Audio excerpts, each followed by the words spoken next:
কবরের প্রথম ঘন্টাতেই তুমি বুঝবা আখিরাত কত কঠিন।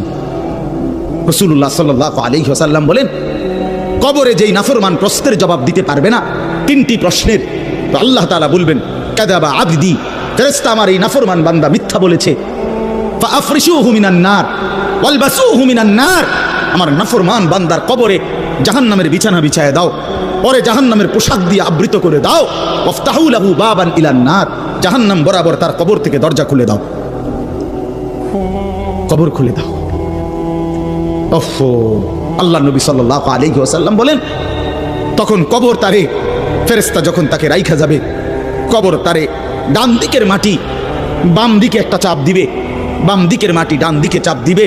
আল্লাহর কসম, নবী বলছে হাত্তা তাখতালিফা আদলাউহু, ডান পাশের হাড্ডি এবং এই পাজরের হাড্ডিগুলো করকর করে ভাইঙ্গা বাম দিকে চলে যাবে।